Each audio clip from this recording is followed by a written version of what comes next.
Το σκάφος μου. Ένα πολύ θορυβώδες και άβολο σπίτι πάνω στη θάλασσα κουρεύεται γεμάτο από δονήσεις. Σχετικά νέο, αλλά κατασκευασμένο με φτηνά υλικά και μικροσκοπικό, είναι μήκος 150 ποδιών, μισό γήπεδο ποδοσφαίρου, με επταμελές πλήρωμα, τουλάχιστον όλοι έχουμε τις καμπίνες μας. Φανταστείτε να κοιμάστε με μια χλωροποπτική μηχανή κάτω από το κρεβάτι σας. Αν ήσασταν κουφοί και δεν είχατε αίσθηση μυρωδιάς, θα ήταν ένα όμορφο μέρος για δουλειά. Το όλο εσωτερικό του σκάφους είναι σκληρό, κρύο και χρηστικό βιομηχανικό. Διαφράγματα από χάλιβα, δάπεδα σκληρού καουτσούκ, πλαστικά καθίσματα, φωτισμός φθορισμού παντού. Όλα αυτά είναι ουδέτερα, ήπια, δίχως χρώματα. Αυτό το κάνει εύκολο στον καθαρισμό, υποθέτω. Οι καμπίνες διαθέτουν βιομηχανικά χαλιά, κουκέτες πλάτους 30 ιντσών, μικρά στενά ερμάρια και ένα μικρό γραφείο με λαμπτήρα φθορισμού επάνω του. Είναι αρκετό αν υπάρχουν οι απαραίτητες προσωπικές πινελιές από το σπίτι.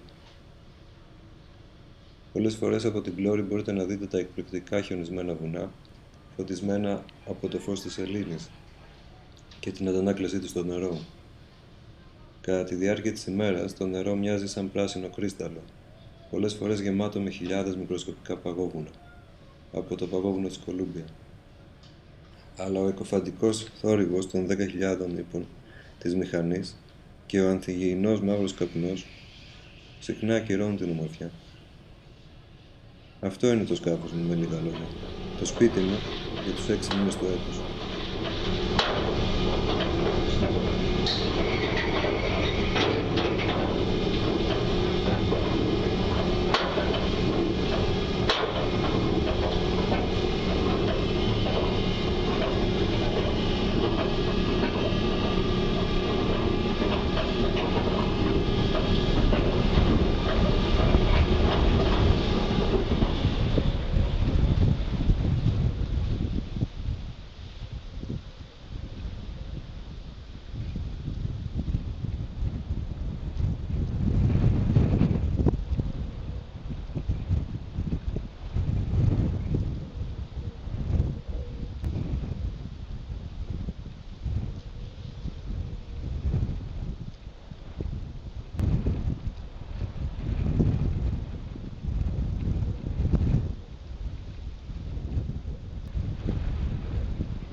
The very first poem I'd ever written as a young girl was about the sea, a friend's affection towards it, and what I imagined the experience of navigating such endless waters to be.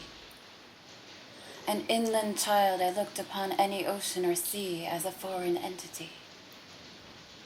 I grew up with an understanding of water bodies as connections rather than divisions, starting with my grandfather's wooden Chris-craft, then my father's various fishing boats used to connect us to small islands in Canada within the Great Lakes.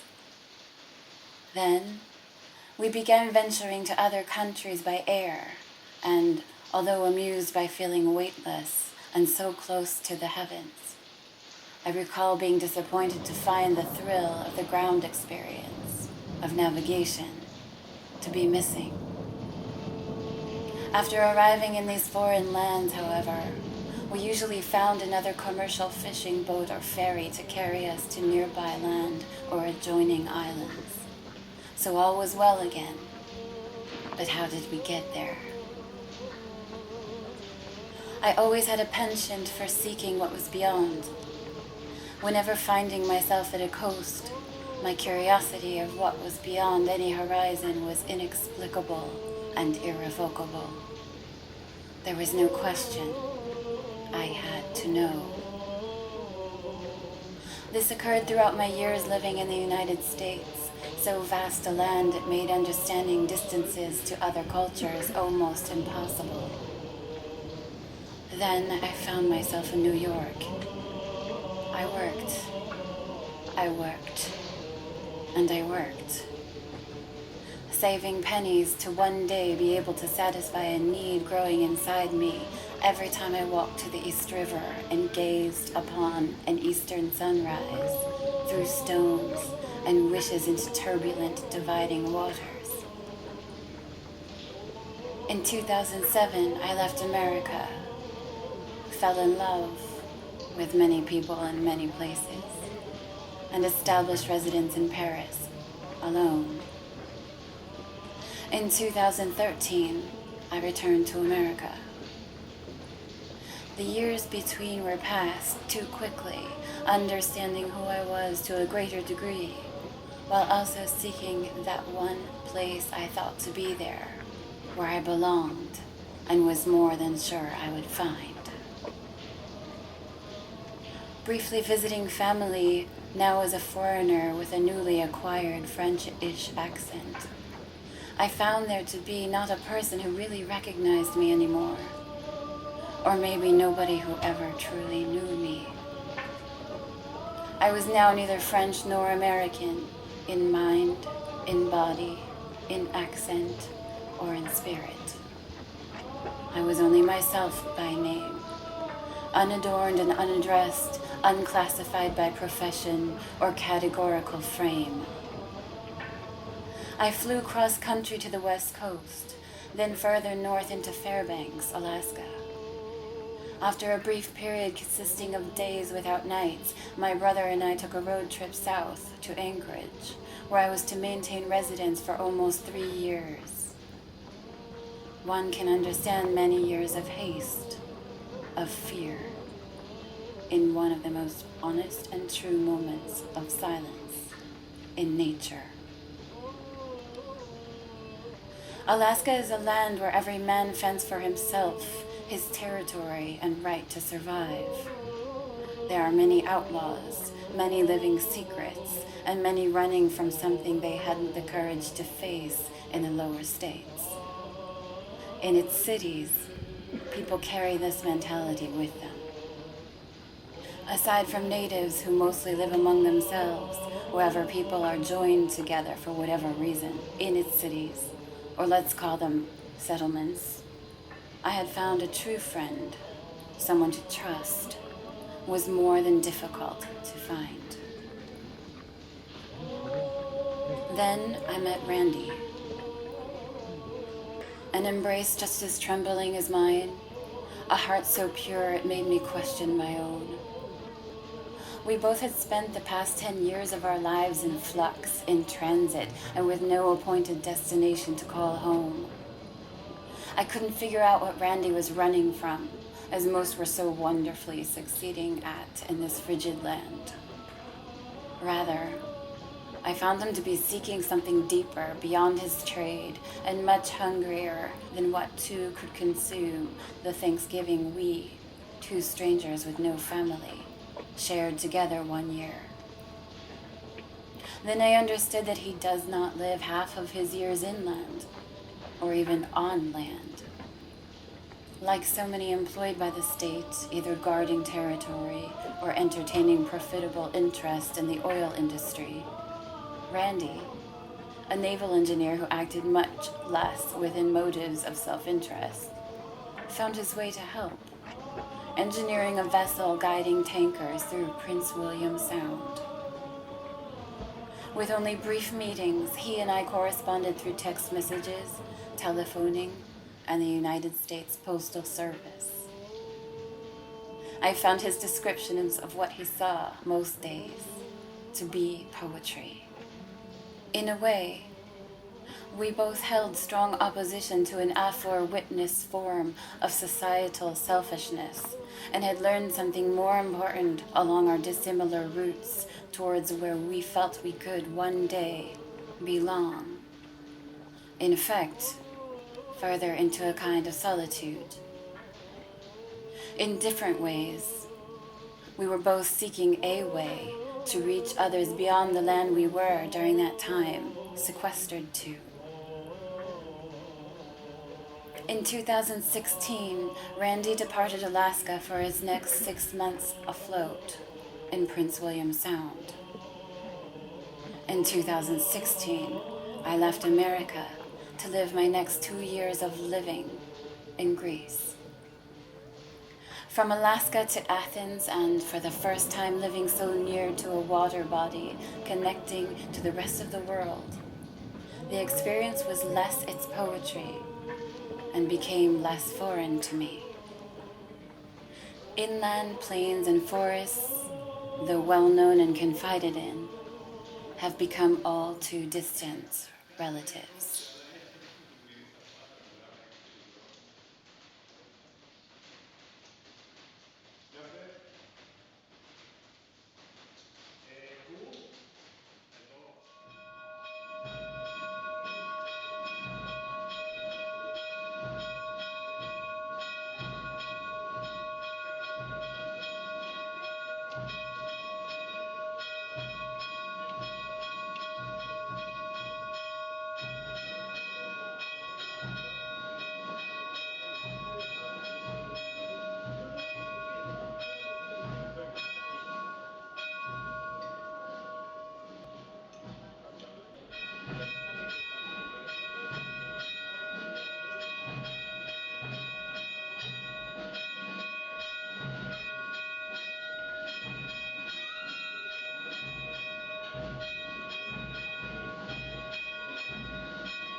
Moskva